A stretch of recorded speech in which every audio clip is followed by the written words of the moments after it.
let's talk about the interface here in Photoshop. One of the things when you start up Photoshop, make sure that you have the most current version. So make sure you got your Creative Cloud app launched, and if your Photoshop version 21.1.1 needs to be updated, definitely update it to make sure you've got the most current version. The other thing that is going to be a concern is making sure that you get the toolbar working the way you want it. And the reason why is because when you load Photoshop, it's going to give you a truncated toolbar.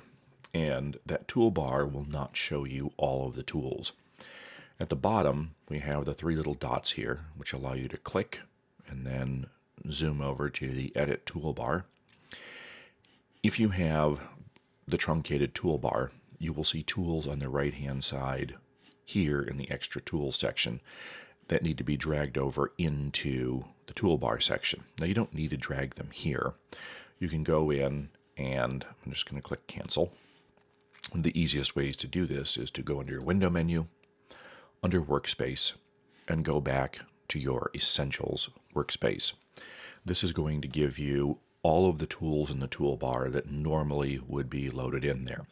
If you use other workspaces here, it's going to shorten up the toolbar and it's going to give you the tools that are going to be essential for these particular workspaces. So get your toolbar so that it's got all of its content right there and you'll be good to go. The other thing with Photoshop that's unique to some of the other Adobe applications is the different preview modes that we work in.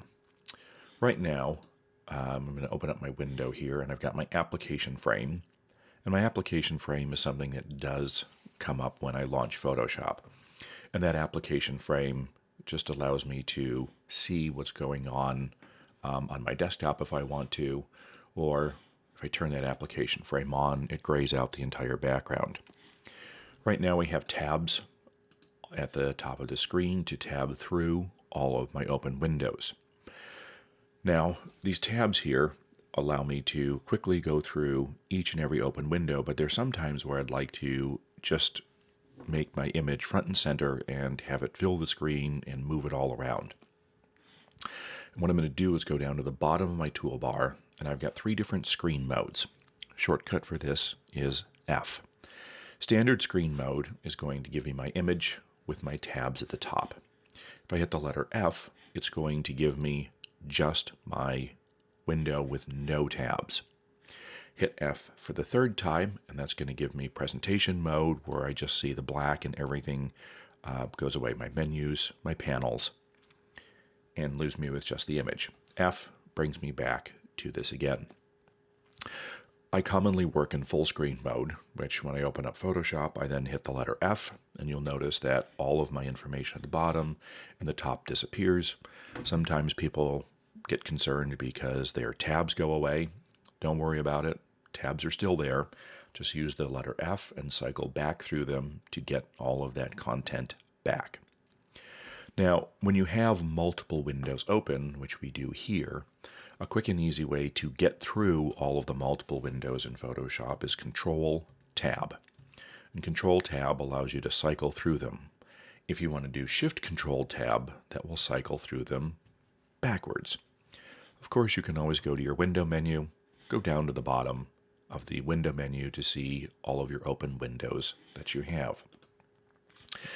Photoshop also allows you to customize the entire workspace, and for this particular purpose, I'm going to only have one of my panels up here. To capture your workspace with your panels and your shortcuts and your tools the way you like them, once you get used to Photoshop, you can begin to put your panels and nest them where you want to. And like all the other Adobe applications, you can then go in and you can create a new workspace based on what you have set up for your preferences. Now we also have keyboard shortcuts and menus here, and Photoshop is great about allowing you to customize virtually everything. Under the keyboard shortcuts and menus, this allows me to be able to go in and add or change shortcuts and turn on and turn off the visibility of menu items. Right now, when I go through, I have my File, Edit Image menu, which mirrors the top of my screen up here. I can go in and I can turn on and turn off menu items as well, and I can also make certain menu items highlight in a color. I can also go in to my shortcuts, which is a tab in the same shortcuts and menu, and I can change any shortcuts or add any new shortcuts that I want to Photoshop. If there is something that you find you do repeatedly and you want to be able to go in and change a shortcut or add a shortcut, say you're always going in and you're always converting an image to grayscale, go into your shortcuts, go into the image menu, grayscale, click over in the shortcut area, and then what you can do is put in a new shortcut. Now, what happens with these shortcuts is they usually require a modifier key, which is either the Option or the Shift or the Control or the Command. So if I do something like Option Command G and I put it in there, what happens is it will tell me that this particular shortcut is already used. If I want to use this shortcut that I've just created, even though the shortcut is already existing, this new shortcut that I pull in will actually override the existing shortcut. So I'm going to take that out and I'm going to do Shift Option Command G. So this is going to allow me to add a shortcut here. There is no conflict. I don't see any conflict down here in the window. And I can go through and I can change these shortcuts. I'm going to click OK. Now, if you don't remember the shortcuts that you've done, one of the great things is when you go into your menus, here, if I go into the image menu under Mode and choose Grayscale, this will show me my shortcut. When I create my shortcuts, I can then go back to my workspace here and I can create a new workspace that has all those shortcuts in it. So this is pretty nice to be able to go in and customize Photoshop the way you want it to be and make that work for you. So along with customizing our toolbars here, you can customize your menu and your shortcuts, which is pretty nice to be able to do. And that just gets you set up with Photoshop. Now, one thing in Photoshop that I definitely want to pay very close attention to is the options bar. This is incredibly important. Under the window menu, we have our options. And in case your toolbar goes missing, there's your tools. Your options bar is critical in Photoshop. And the reason why is because in Photoshop, every single tool that we use isn't just a basic tool. You don't just click on something and begin using it. Every tool is going to have a whole bunch of preferences to dial in. Even something as simple as the Move tool. When you choose the Move tool here and you want to be able to go in and move something, we have a whole bunch of different items that we can go ahead and apply to the Move tool in order to make that work. And that is true with every single tool in the toolbar here. It's not just a simple grab the tool and run with it. It's very much I have to set up all of the preferences for each and every tool. So we'll cover all these preferences as we go through and we use the tools because it's very important. A tool can work one way and then all of a sudden not work because of one simple little click here in the options bar. And this is very important. Some of these options are set as a preset. Others you're going to go ahead and set as you need. And these are going to remember the preferences that you set. Once you click on them, they are for Photoshop. They are not for the particular image that you have open. Of course, keyboard shortcuts.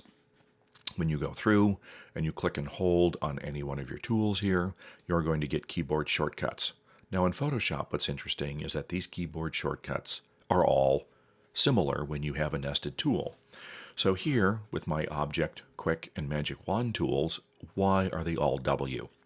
Well, how does it know which one to get to when I click on W? And in order to cycle through any of your tools here, what you want to do is if I hold down W, I just get that tool. But if I use Shift W will walk me through all those tools. Okay, so there's my Lasso tool, which is the letter L, and if I do Shift L, that will walk me through all those different tools. It's good to learn the keyboard shortcuts for these. Just simply click and hold, get the flyout menu, and you can see those keyboard shortcuts. And that's going to be of great help because once you learn these, you'll find them to be similar in many of the Adobe applications. So, quick little overview of Photoshop.